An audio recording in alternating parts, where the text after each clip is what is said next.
Tennessee is not in great shape when it comes to COVID-19 cases, ranking one of the worst for new infections. Pastor Locke believes these numbers are inflated and thinks it's one of the reasons why he's been permanently banned on Twitter.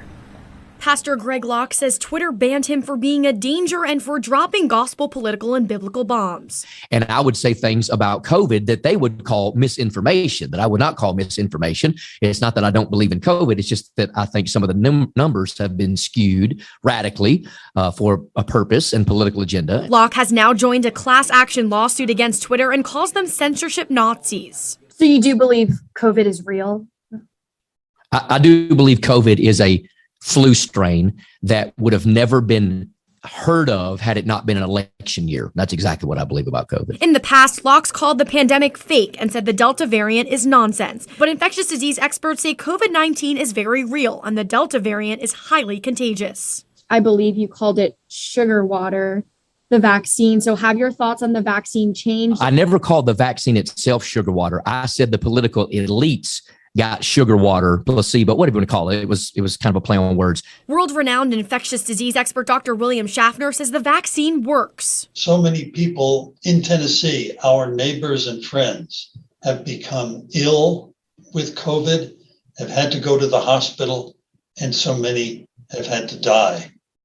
Such a large proportion of them unnecessarily. So just to be clear, you feel like you're not spreading any false information, correct? I believe in medical freedom. If somebody wants to wear a mask, let them wear a mask. If they don't, then they don't, right? At the end of the day, if somebody wants a vaccine, let them get a vaccine. But if somebody else doesn't want to take the vaccine, then it's government overreach to make them have to do it. Locke tells me he tried to appeal his Twitter ban and feels this is 100% a violation of freedom of speech. Pastor Locke tells me he fully believes his freedom of speech rights have been violated, but one expert says this Twitter ban is not an assault on the First Amendment.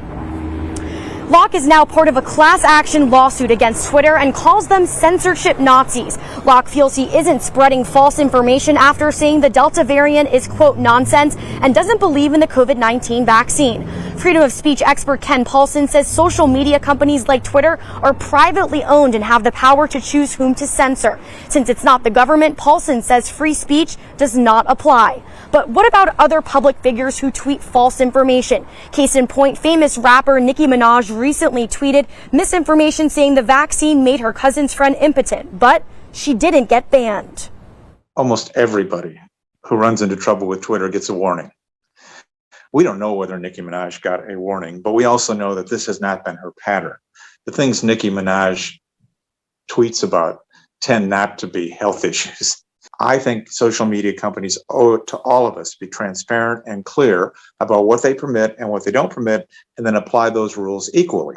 But the rules are being applied equally if everyone's getting an initial warning. Well, life with COVID-19 is something we've all known well for the past 18 months or so. But despite daily pleas from doctors and political leaders, many Tennesseans are continuing to say no to vaccinations.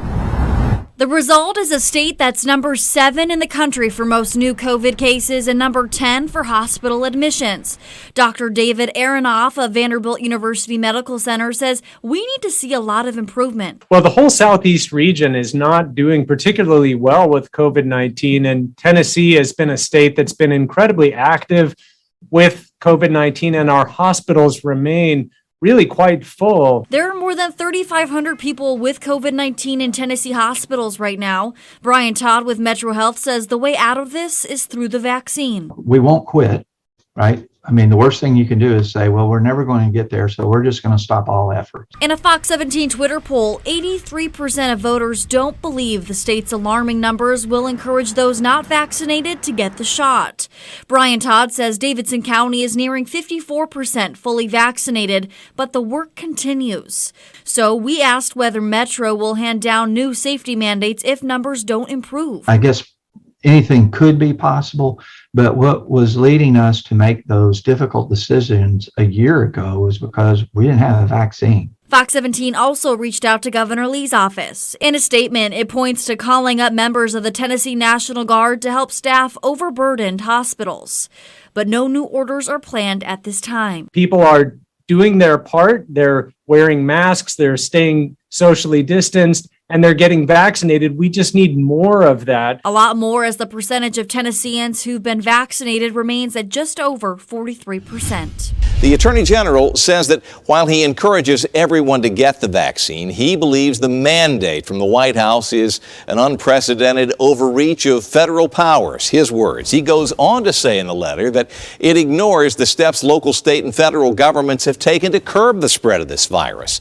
In the letter, I should say, the Attorney General says that the president's proposal is too broad and likely violates federal law. His opinion. He laid out several concerns along those lines, including that this order contradicts data from the White House and OSHA on just how effective masks are at preventing infection.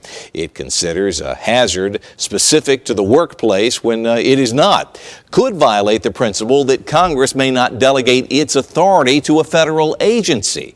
Attorney General Slattery goes on to say that this order undermines our government, which says states bear the responsibility of their citizens' health and safety, and fails to consider religious, speech, and bodily freedoms. According to the State Department of Labor, this new order from the White House will impact more than 4,100 businesses just in our state and nearly 2 million Tennessee workers. Today, some Tennesseans upset about this order protested outside the state capitol. The Moms for Liberty group says it wants Governor Lee to call a special session of state legislators to come in and pass laws protecting Tennesseans from what it calls an overreach vaccine mandate. Now, this pushback against the mandate comes as the number of new coronavirus cases reported every day is beginning to drop some across the country. But the number of deaths continues to rise at the very same time. According to Johns Hopkins University's COVID-19 tracker, right now, 150,000 new cases of the virus are being reported here in the U.S. every day. It's certainly a big number, but it's down 8% from just 2 weeks ago. About 1,800 Americans are dying from COVID daily, a 33% spike over the same time frame. Experts blame the rising death toll on the increase in the number of cases from the beginning of the summer.